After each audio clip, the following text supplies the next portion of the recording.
Exit Podcast. Today, I'm here with Jenny Sutter. She is the market president for FranNet. I want to thank you for having being on the show today, and I'm excited what we're going to talk about, and it's something we haven't talked about on the show yet. So, thank you for being here today. Yeah, thanks for having me. Cool. So, I'm going to start with you, where I start with everybody. Kind of, how did you get into this space? What is your origin story? Why franchising?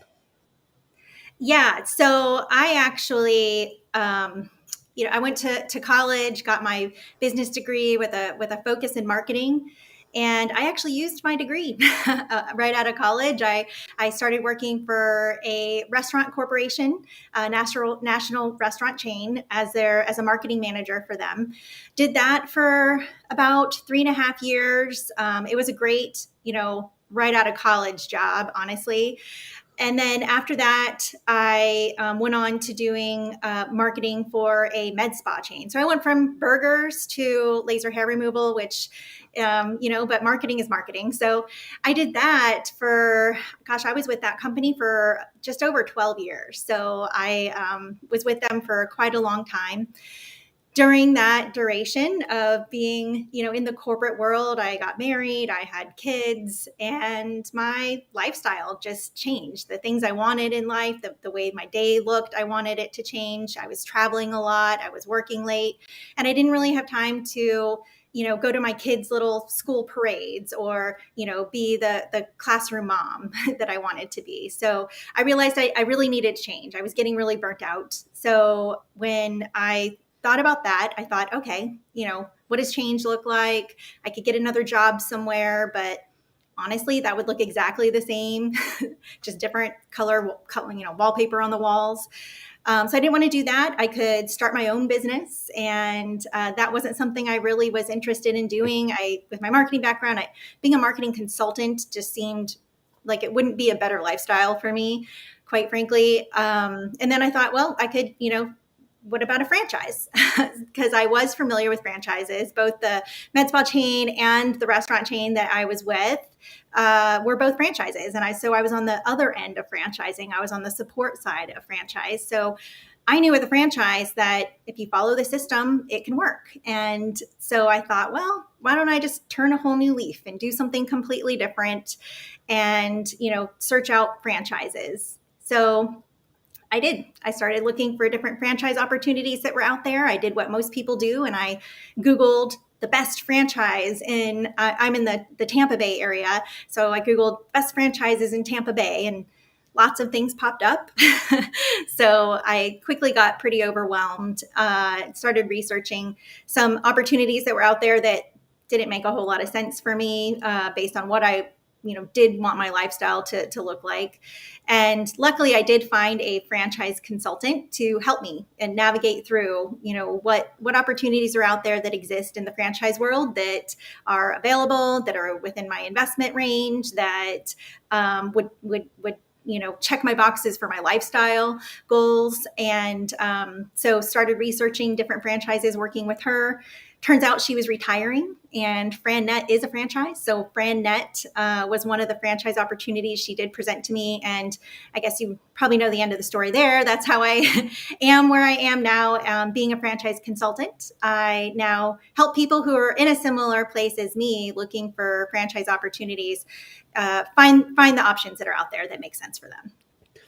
A lot of the mentors and stuff that we use in the acquisition entrepreneur space, they kind of lean against away from franchises. They say, no, don't do that, go that. But what I've found, and this is the reason I agreed to and wanted you on the show, is what I found is a lot of the people that do those courses, we talked about this a little bit before the show, they just don't have operational experience. They might have been a great employee for a while, and maybe, they actually helped document some systems and processes, but they've never had like a P&L responsibility, a profit and loss, responsibility at a company. They've never had like ownership of something like that. And for one thing, I think this is, one of the things the coaches and the mentors will say is like, find companies that have great systems and processes. Well, you got that. Find systems that have, a proven, market. So a lot of it checks a lot of the boxes, and you don't necessarily have to. This is one of the myths that's probably out there, right? You don't have to necessarily buy one that's like and build a building and start your own, right? There's a market for ones that exist. Right. Owners are retiring, doing something else, and are for sale. So I wanted to chat about some of that, like what is different from just buying your mom and pop, construction company and buying a franchise. Well, for one, with a franchise, like you mentioned, they have systems and structure in place. So they are a proven process for, getting into business and staying into business. They've already made the mistakes. They've already, figured out which POS system that needs to be involved or CRM system that needs to be involved, the technology stack, without having to do a lot of trial and error there. They've already, they have coaches that and mentors that they have for you, so that if you do have a question about something or can't figure out how to navigate something, you have a resource to reach out to. There's training that they provide to you. So there's, I don't want to say it's as simple as a business in a box, but there's a lot of resources that you have, at your disposal with a franchise. And they give you that pathway for getting into business and staying in business, if you should go the route of buying an existing one, or if you are to kind of start one from ground up. The other thing is a lot of people think, well, the reason that and I get some of the extent why the mentors and coaches say stay away, but it's because I think it take a step back. I get it. I don't necessarily know if I agree with it.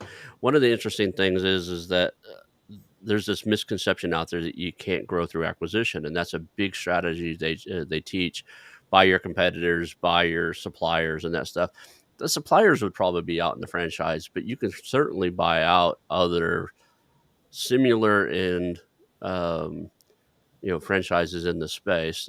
Talk about, like, what are the different growth strategies? Is it buying multiple locations? What are the growth strategies available to somebody who's wanting to do acquisition entrepreneurship, but starting the franchising because it has a lot of those boxes checked? Yeah, so there's a couple different ways that people grow utilizing a franchise to grow. First and foremost, there are franchises where there's high growth opportunity. So think of kind of some first to market franchises that are out there where the growth opportunity is huge, and you buy multiple territories or multiple units. So you can grow with the same existing franchise and having multiple units, and that's a way to build your business and growth opportunity. Another way is to buy multiple different kinds of franchises. So it's not uncommon for people that are in, let's say, a home services franchise to then invest in a different home services franchise, because now they have crossover clientele and they can cross market to each other. So it's a complementary business opportunity. So there's different ways, different growth strategies. Depends on the availability in the market for that particular franchise, of course. But most people, depending on the kind of franchise, don't always invest in just a single unit. They invest in multiples if that's what they're looking for, is growth. There's also the opportunity to grow through having systems and processes to run your business a different way. The one I'm thinking of in mind is I had a guy who presented to me a franchise. I didn't know it was a franchise when it presented. I probably would have not listened as far as I did. Uh, my fallacy, not my bad. But it was a mobile tire repair. The only reason I knew it existed is I had a blowout, and when I towed my truck to the farm, which is 27 miles away from anything out there in Oklahoma. Anyway, when I towed it to the farm, I guess I had damaged the back rear wheel also. So not only did I have one flat, which I had spare for it was just too late to want to change it. I had a blowout at like 1 o'clock in the morning. It's like, I'm just calling tow truck, take this home. I'm going to go home and lay down. And so I go outside and there's two flat tires. I'm like, okay, now what I do? So I started calling around my mobile mechanic, guy I have come fix my car. I'm too busy to go drop my cars off at the shop. I make them come to me and fix it there. So I have a mobile mechanic. So I call him and I say, hey, could you come out and bring bring a couple Jackson Jack stands. I need to come all the way out to my farm, and this was going to get expensive. I said, pull off 2 of my tires, take them into town, and get them fixed, and bring them back, put them back on. He says, I have a buddy who owns a mobile tire repair. He actually has a truck, and you tell him the size of the tires, he just brings the tires and brings them on and puts them on your farm. He's done. So when he did that, I was really, kind of intrigued. And I said, if you ever think to sell this thing, I'd like to talk to you. It's kind of cool. And he goes, well, I'm not the owner, but the owners are wanting to retire. They bought this recently and decided that they don't want to do it. So I ended up talking to him, found out it was a franchise. And so I kind of backed, and it was only doing about $100K a year. Yeah. And that's a job. Yep. And but I talked to him, and I went down, and I don't think that ever it got sold, to who I presented it to. But I had there were 2 guys I know that had shops where they did tire repair. I said, hey man, you got to just buy into this franchise, because you're local, and sometimes people call you. I know you get calls all the time. Hey, can you send somebody out or something? You should buy this franchise, get 2 or 3 vans, do everything here, but also have the ability for the upscale seller service. It's like, hey, you want us to come out to your place or your work and change your tires? We can do that too. And that would be a brilliant growth strategy. So I think there's some stuff inside of there. If you look at them, like if you had let me think of another one. I'm in the real estate space, home services, right? Sure. If I I have friends right now, they have a ton of Airbnbs, buying a Molly Maid franchise is probably not a bad idea for him, right? He's constantly having to have something cleaned, like, spur of the moment. And that's the biggest problem he has, is cleaners not showing up in that little gap he has before even booking, so he has to go out and clean his own places. So what about those type of growth strategies? Have you helped people with that before? Yeah, I mean, definitely that's, so in the franchise world, especially with a home service, usually you are investing in a territory. So, maybe it's a county, a series of zip codes, a number of households that meet your, criteria, but you usually have, a territory. And so your first growth strategy is, of course, to maximize that territory, because, so that might mean multiple vehicles. So let's say in a home service, residential cleaning service, like a Molly Maid or Home Clean Heroes or one of those, you're going to want multiple vehicles on the road. So that's your initial growth strategy, is to, market enough to saturate your initial territory in order to grow your business. And then your secondary growth strategy is to invest in multiple territories. So now you just continue to have more and more vehicles on the road. You're maximizing your marketing spend, and you're maximizing your the employees, because you're able to tap into the same employees to do different jobs. So that's that's the kind of growth strategy that a lot of people look at, is starting with one, growing that, and expanding beyond there, so that you can tap into the resources that are already existing. Yeah, I just thought of something. What about trying to think of a franchise that starts out. Did you get any franchises out there? They're young franchises. What I'm thinking of. They've got 6 or 8 locations, and the reason I'm thinking about this is during the marketing roll up last year, we were working on one of the marketing agencies had franchised. They had 7 or 8 locations. And as part of what we were doing, we were going to actually just acquire the whole bunch, right? The master franchise. I forget what's that called. Is that what it's called? Yeah, it's usually called a master franchise. Okay. Mm-hmm. So we were going to acquire them, and then he owned some of the locations. He bought them back. And, but do you come across that where, a franchise has started, they got 6 or 8 locations, and now they're considering selling the whole package?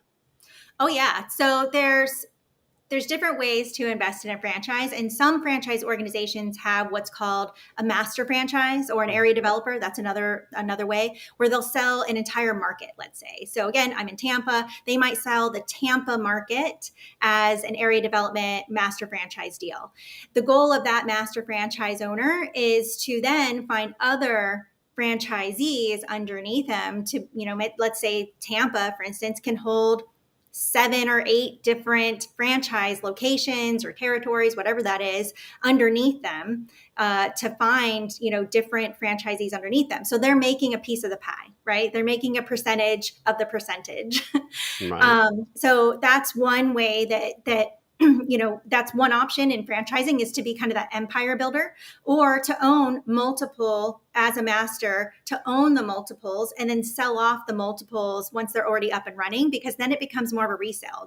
It's a thriving business, hopefully. And so it becomes something that is more resellable. So 2 different ways as a master franchise that people go about doing that.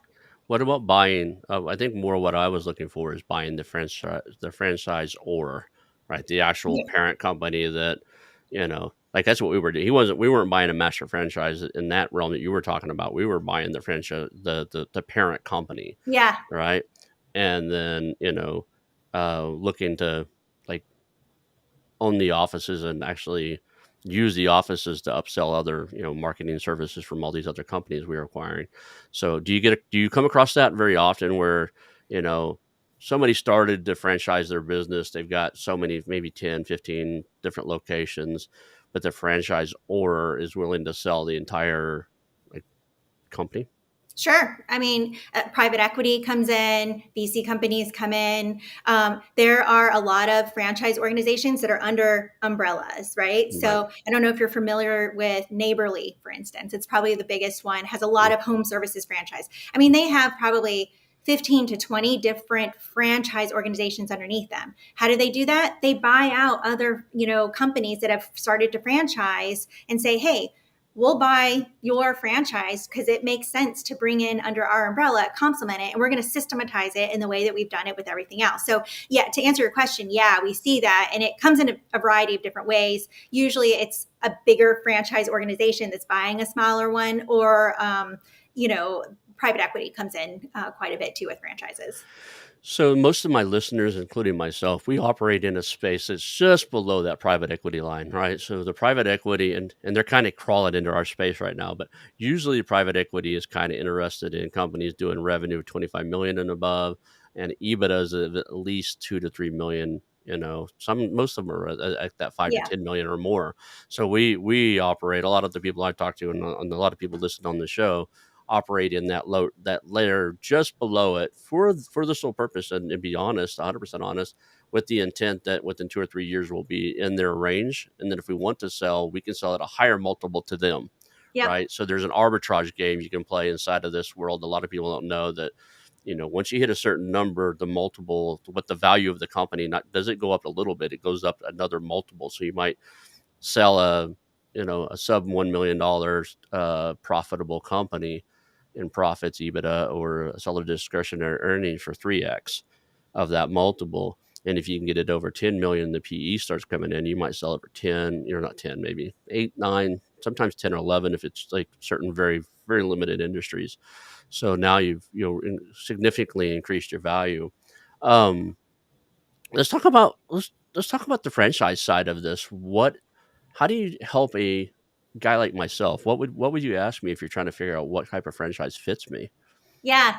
So I take my clients through a process, because if they're not willing to follow my process, they're probably not going to be willing to follow a franchise process. So that's kind of step one, number one, That's in probably figuring why out. I'm not in them, is I don't like following other people's rules very well. So They're you not for got me. everyone. You got me. Yep, they're not for everyone. That's for sure. So So I do take them through a series of steps. First and foremost being, FranNet specifically has a proprietary profiling tool that we use. It's much like DISC or Myers Briggs, in the sense of it's honing in on kind of who you are, what makes you tick. Specifically for FranNet, it's what value systems do you have, what motivates you, what leadership style, work style. So there's an assessment that I have my clients take. It does not come out with, here's the perfect franchises for Ron. It's not going to do that, but it does get me some insight into what drives them. So that's kind of step number one.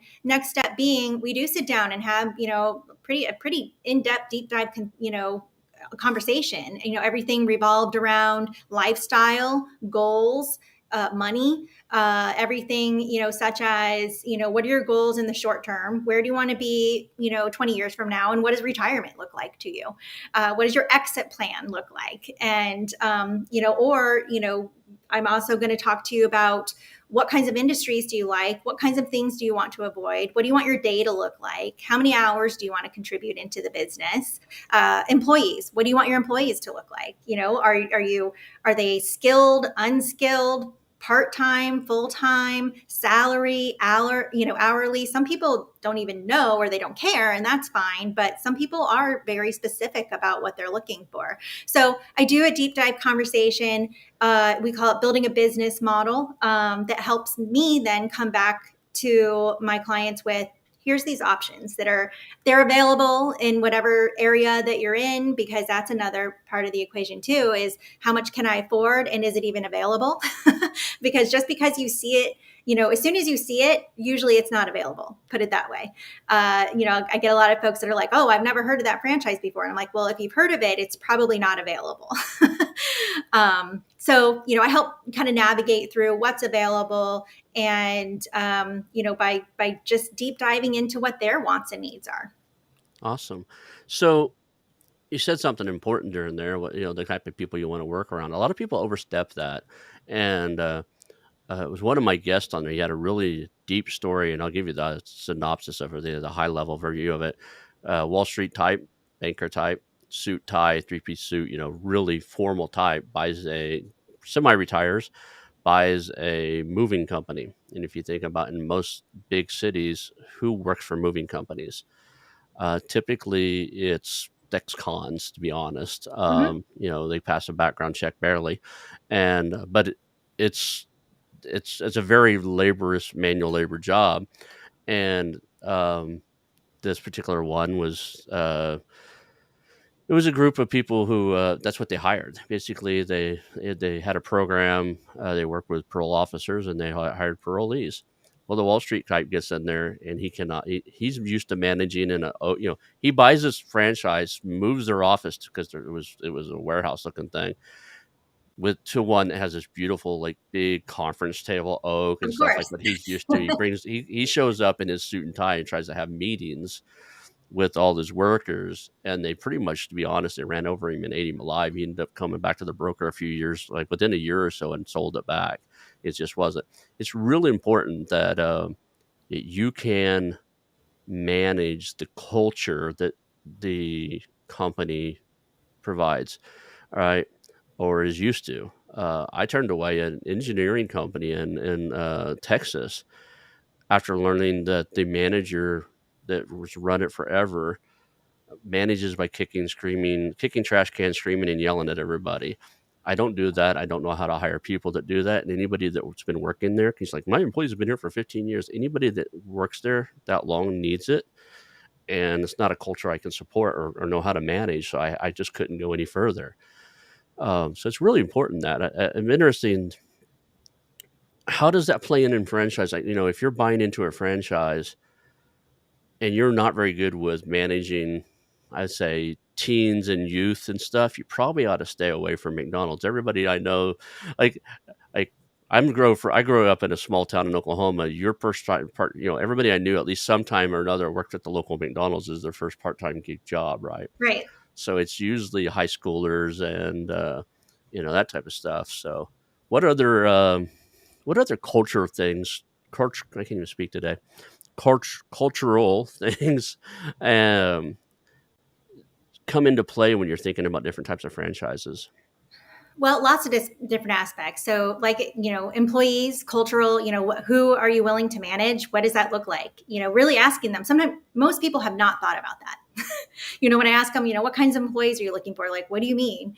And so we talk about that. Like, can you imagine yourself managing high school kids, or managing senior citizens, or, managing people that have a different skill set than you do, or unskilled versus skilled, like, what you really think about that a little bit. And, not to mention, how many employees are you comfortable with? If you're not, comfortable with, lots of employees, then that kind of the business that you're looking for is different than one that requires a lot of employees. So definitely employees come into that play. I also think it's important to understand the culture of the franchise organization that you're now going to align yourself with. I think that's very important. So when you're going through the research process of, is this franchise make any sense for me?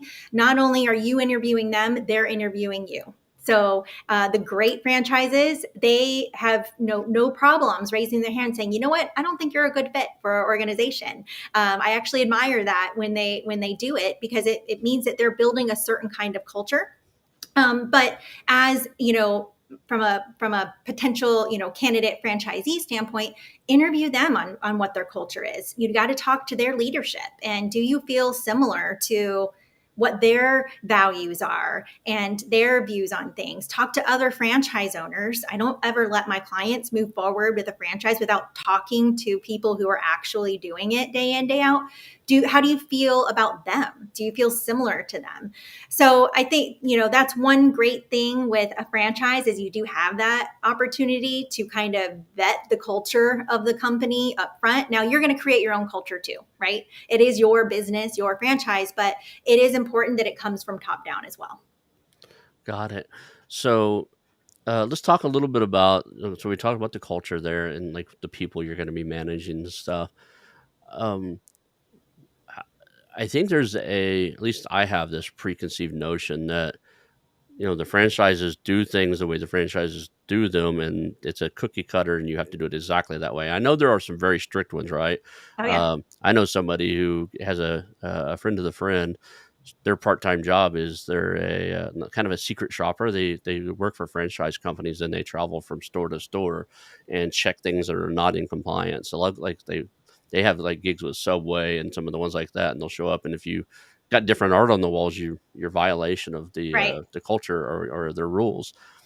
Are there other franchises that are kind of just a lot more wide open than that? Oh yeah, they come in all spectrums. Honestly, there are definitely the hyper strict. It's their way or the highway. Like everything down to the T. The Big M is one of those, right? Like Yep. you're not going to be having different art on the walls, short of them pre-approving it because it's within their brand and they've created it. But then there's other franchise organizations that aren't as strict that way, because it doesn't matter either to who their end consumer is, or they want the franchise owners to take on more responsibility and feel more at home with their business. So there's a spectrum of them, which is part of the vetting process, by the way, that I talk through with my clients. Like, how compliant can you be, or do you want to be? And if you're not a very compliant person, that isn't something that you're willing to do, then you're going to need a looser system, maybe a newer franchise where you can help with kind of creating the kind of culture that you like too. But if they are a super compliant person, that can be a little bit of a red flag too, because they do need to run a business after all. And so, but I would know if they're somebody, if I find them to be a super compliant person, they do need a really strict system. So that, again, that's part of the vetting system. It is part of the process when you're looking at franchise organizations and vetting them against each other of what's a fit for you. You have to find the right fit. So me owning a McDonald's franchise and me thinking, would never work, because I'm the kind of the guy that goes, "Oh, you're willing to give me grandma's recipe? I've got a fryer, and you got some chicken? Where's that at? Let's try this." Right? And you just can't do that with most of them, right? There's just boundaries inside of there. That's okay. Talk about a lot of people think that the franchise owner comes into play and dictates prices when you sell and stuff. How does it work when you decide I'm ready to retire and you want to sell a franchise now? Um, is there do you have to go back through the franchise? I know the franchise has to approve the new buyer, but explain that process, because I know nothing about it. So Yeah, ironically, that's very widely varied as well, from franchise to franchise. You're exactly right. One of the criteria is that the franchise organization would need to approve whoever the buyer is. So that's definitely comes into play. But it's other than that, sometimes the franchise organization will want you to go through them in order to resell the business. Sometimes they're like, you're on your own. Tell us when you have a buyer. But there always is going to be some transferable things that are going to need to happen when you're reselling a franchise. So that means that the new buyer is going to have to pay some sort of franchise fee, most likely. And if there are kind of the brokers in the group involved, maybe they have to pay a broker, that as well. So that can come into play, but it is much like selling any other business, with the exception of there is that extra layer of the franchise organization being involved, needing that approval. How they, whether the franchise will be involved in the sale, highly involved or not involved at all, is really up to the franchise organization, and that highly varies. So there's no what is the word I'm looking for? There's nobody going to say, okay, you've got a McDonald's friend. McDonald's is a bad example because they're expensive and very controlling, but that's the first thing that comes to my mind. So you have a McDonald's franchise in Tulsa, Oklahoma, right? And you're ready to sell it. McDonald's isn't going to come to you and go, well, McDonald's franchises sell for $1.5 million in Tulsa, Oklahoma. That's your price, right? They don't do. I mean, are they gonna? Is there Not a? unless it's in their agreement. But usually that's not going to be part of it. Again, different franchises are different. Oh. So, and then there's also some franchises where they are more profit share than they are, a sellable business. So keep that in mind too. So like the ChickfilA's of the world, you can't sell that business. It's not a sellable business. When you own a Chick-fil-A, they own it essentially, and you're making a profit share from it. So when you're ready to retire, you essentially have to walk away, and Chick-fil-A is responsible for finding the new owner. You can't buy one either. You got to go over there and serve Chick-fil-A for a couple of years and earn your way into their Oh system. yeah, talk about culture, right? Like that. That is a very culture heavy organization, for a reason, and it shows, right? But it isn't your typical franchise where anyone in the world can buy one, and there's lots of availability. It's a different beast for sure. So I usually ask people, like, tell me something you wish you'd have known that you know now you wish you'd have known before you started. But I'm going to switch that question around just a little bit on you. What is something you know now that you help owners with now that you learned because you just it wasn't like day one they didn't tell you, hey, this you got to get this information from the owner, or the seller or the buyer. But after some time now, you're like, wait a second, I need this, and this because it works better if I have it. Is there anything in your space now that's kind of acquired knowledge that anybody considering going down your path would need to know? Well, I think first and foremost from my client side, Hmm. I go straight into the capital. How much capital, how well capitalized are they? How comfortable are they with the investment? So really understanding what is their funding source. Are they self funding? Are they getting loans? What does that look like? What could they be approved for? So I didn't write, when I first started doing this, it's kind of tricky to talk to people about money. So that was intimidating to me, but now I go right for that. And we talk about what's their money source, because it is an investment either way you look at it. So that is one thing. We all know that probably business is the biggest reason businesses fail is because they're undercapitalized, right? So that part I want my clients to really feel good about, that they have enough capital. And then one other thing that we kind of already talked about it, but really vetting the culture of the franchise organization and talking to those other franchisees that are out there and asking them, would they do this again? How happy are you with the franchise organization? How happy are you with the systems that they have? So really making sure that that's not a step that's skipped from my client side, and really pushing them to talk to as many franchisees as they can, as long as they're available to talk to them.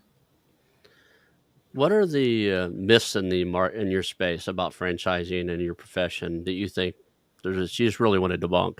There's got to be something out there that just really bugs you that people think in general about franchising. I think the number one thing is a lot of people immediately with a franchise, they do think of, McDonald's, French fries, donuts, you know, coffee. There are, while there are a lot of restaurant franchises, there are a lot of other types of franchises out there too, and in a lot of different industries. So that's, probably the biggest myth is just educating people on what opportunities are out there. And then I think, that the second one is that they're expensive. And I'm putting my air quotes around that, right? Because yes, there is a different level of investment when it comes to a franchise because there's an initial franchise fee that has to be paid. There's ongoing royalties that have to be paid. So your P&L in the long term is going to look different. However, if I was going to open let's say a hair cutting place, right? So I'm going to open Jenny's hair cutting place, or I'm going to open a Supercuts, right? All things being equal, the investment level isn't going to be that different if you really think about it. There's going to be that initial franchise fee with the Supercuts, but they probably have a lot of buying power on all of the equipment that goes into those, all the chairs and the scissors and the shampoo. So there's a lot of buying power there. So all things being equal, because of the level that Supercuts advertises and the employees that they employ, if I were to do the same thing, my investment level is going to be relatively the same amount of money as a Supercuts. It's the long term of that paying those royalties that is different for sure. So I think those are probably the two biggest things is, that they're super expensive and that they're just, restaurants. Now, some franchises, correct me if I'm wrong, but some franchises even have um, a financing option within them to some extent. So, so now you have another additional source of funding. You can fund it yourself. You can fund it through like an SBA loan. I'm pretty sure Yep. I'm 90% sure you can buy them with SBA loans, right? Oh yeah, there's a couple different types of SBA loans depending on the level of investment and the type of business. So there's those funding sources. There's also, this is pretty common for franchises right now. It's called the ROBS program, Rollover for Business Startup, where folks who can utilize their 401k or IRA as an investment into their business. There's, it's a way to do it kind of tax-free, penalty-free, and using that money. There's some different tax implications to it to where it's not for everyone and shouldn't always be done. But that's a way that a lot of folks are investing in their business is using money that they've already saved up that's theirs so they don't have to borrow. So yeah, there's different funding sources for sure. Awesome. So, I've asked a lot of questions. What have I missed here? So, like, if you were in my shoes, what questions would you have asked? Gosh, I get asked a lot, what are the most popular franchises? Right? Because, that's what everyone wants to know. What's going to make me the most money? And as far as what's going to make me the most money, that comes in a lot of varieties of shades of how much effort are you putting in, how much investment are you putting into it. So that's up to due diligence with the franchise organization as to how much money you can make, how many locations you might need, whatever that is. So that's but then as far as what ones are the most popular, I wouldn't say there is because of the nature of what I do, where I'm like matching people to the right franchise versus just, hey, what about this one? What about this one? I will tell you that I think there's some industries that are more popular now than maybe ever used to be, or at least it's the trends that I'm seeing. So home services, which we've been talking about, home services is probably, when I first started doing this, home services was the type of industry where people were kind of like, oh, a maid service. I don't know about that. It's not an attractive thing to some people, where now they were like, heck yeah, everyone needs to be their house clean. They didn't close down during COVID, whatever that is. So I think residential services really has, I'm getting a lot more demand for that. I think also, pet franchises. Pets have also never been more popular. You can't go into a Home Depot without, seeing a couple of different dogs in different shopping carts. So pet industry franchises are very popular. Kids, anything for kids, people will spend as much money, that they can for their kids. So kids businesses are very popular. And I would also say fitness is also a very popular industry because people are very fitness minded and, especially coming out of COVID, health minded, fitness minded. It can, fitness can be something that people can be super passionate about too. So those are kind of some trends that I'm seeing. Awesome. Are there any franchises out there you think, let me reword this, you know, somebody handed you, I don't know what the number is, $1 million. Somebody handed you $1 million right now and said, you can't spend it on anything, but you got to go buy a business and you have to buy the one that makes the most money for you. Just, I'm going to expect my money back in, you know, I don't know, 3 years, 5 years, whatever the number, is, and you get to keep everything above this. What would you look at? What is the, what's out there, man? If you're thinking, if I had the money, I'd get one of those too. Gosh, I think I would diversify, honestly. I would put, my money in a few different kinds because I mean, you don't want to put all your eggs in one basket. So there are several. I think I would go with pets. I'll be honest with you. I think some pet businesses are they have the super high growth potential. I think it's actually an underserved market. Think of, pet boarding and doggy daycare. Even though you feel like there's a lot of them out there, it's pretty underserved. So I would do something probably with pets. I probably would also do some sort of service, something that doesn't require me to have a brick and mortar. So some sort of residential, service, whether it's, pool cleaning or painting, something along those lines. So yeah, I would say somewhere, in maybe, a third option being, I also like the beauty space. I came from beauty, and there's people will spend so much money on their beauty, whether it's eyelashes, eyebrows, facials. So I think the beauty space is always something that I would put my dollar on as well. Yeah, recession be damned. No, there's not a woman on this planet that's going to let their eyebrows connect. Their nails grow out. No The way. nails, right? Yeah. That's a good. There's a segue for us.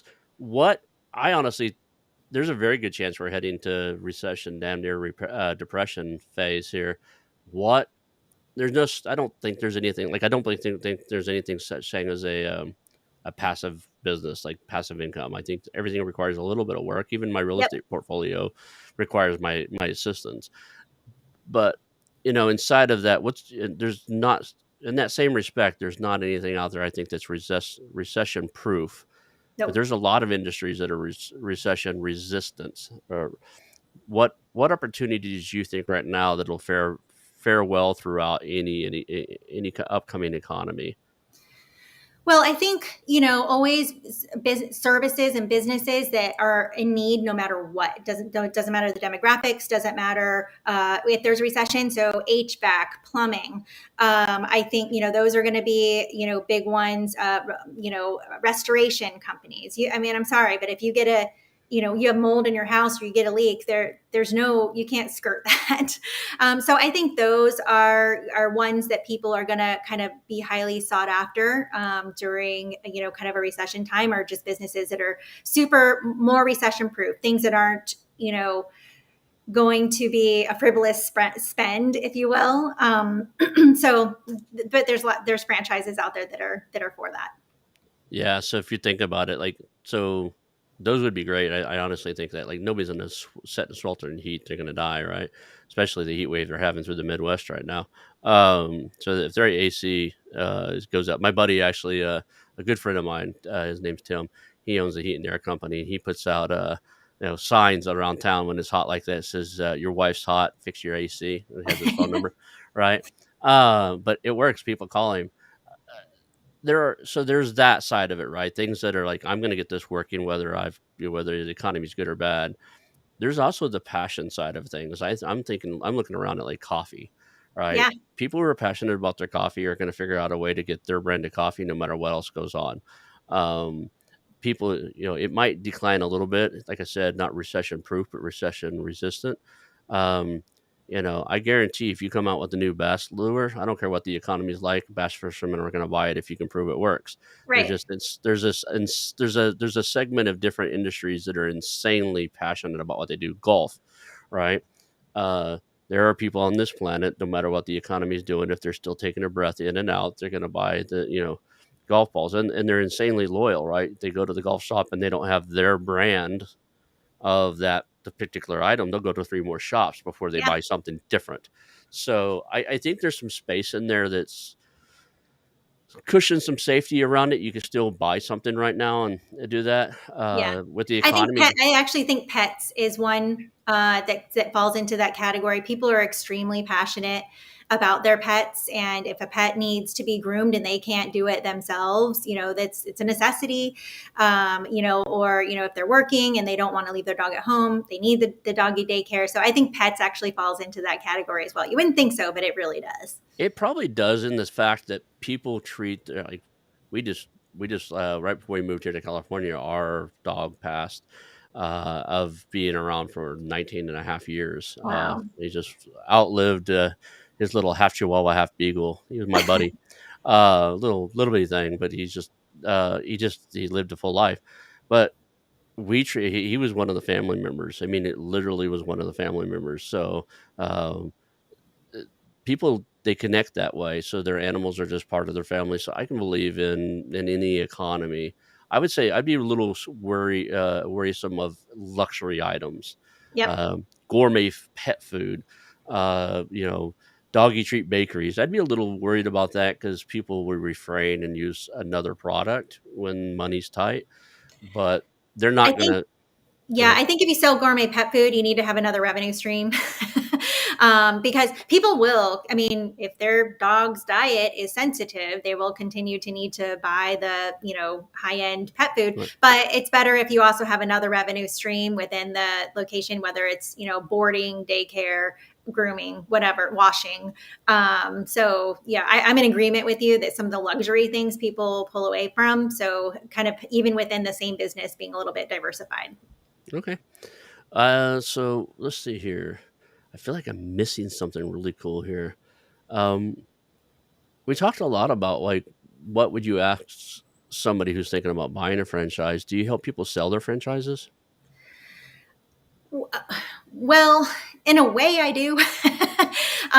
So yes, there's definitely some what we call resales, franchise resales that Right. we bring into our inventory. We know about them because I do quite often have people that I'm working with that are like, I already want an already existing business. It's already cash flowing. I don't want to have to build it from scratch. So I definitely, if we know about those franchise resales, then I can kind of connect the dots there, just like I would any other franchise. They have, a franchise development person that I can connect them with. They're going to vet them. They're then going to introduce them to the owner.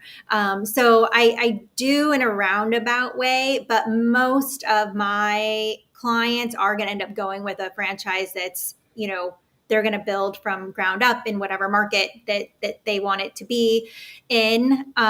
So yeah, a combination of both. I have also had franchise organizations come to me, and it's not ones that we normally work with because within FranNet, we're a network of franchises. We don't work with every single franchise for lots of reasons, but if I can help them, I will. Because if I have a client and they're looking for something that I might not have or feel like I have in my inventory, I would much rather they be happy, and I'll give their information to whoever I can that makes sense.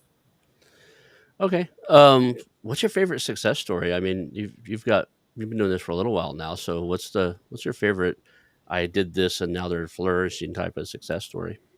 Yeah. So my favorite success story is actually, gosh, I have a couple, but my favorite one is I have a gentleman who he was in the corporate world. He did kind of PR for banking and for different financial institutions and got laid off from his job. That tends to be a common trend in people I work with. They're in a transitional period of time. He lived in Colorado and decided, nope, I want to move down to Florida. But he didn't have a job, and so he knew he didn't actually want to get another job. He realized, through getting laid off, that he just didn't he wanted to control his destiny. So I worked with him. We talked about, took him through my process. He didn't have a ton of money, but he had, a nice, between his severance and then his 401k, he had, a good amount to be sustainable, because we also talked about his lifestyle, like, what do you need to pay your bills? And so turns out he ended up investing in a custom window coverings franchise, which was perfect because it was him solo, and he has a business partner that, so it's just the two of them that are running this business from, their home. They, and now they, go and help people. In Florida, we have a lot of custom windows. So they help people with figuring out what the best, solution to their window coverings is. And he's thriving. Within the first year of him buying into that business, he expanded into another territory. So that was that's so fun to see him succeed like that, as somebody who, he never owned a business ever. And but he was able to just, dig right in and doing really well. And he's living the lifestyle that he wants to live. He's able to go on the vacations that he wants to go on to, and he creates his day however he wants it to look, because he can make appointments when it works for him. So I love that aspect of how he got up and running, and that I was able to help him do that. Awesome. That's great. So, Jenny, how would people reach out to you? We've got your LinkedIn profile for the people who are just listening on the podcast. I want to say that out loud here in a second. But is there any other way you would rather people, like, what's your favorite way for the people to get a hold of you? Well, I mean, if curious about a little bit more education and kind of the process that I take my clients through, the website, the FranNet website. So FranNet.com. If FranNet.com/ my name, Jenny Sutter, you'll get directly to where, a little bit more information on me. So that's great from an educational standpoint. Directly reaching out to me, LinkedIn is a perfect source, because you can, again, kind of see the posts that I put out there, the education I put out there, as well as message me.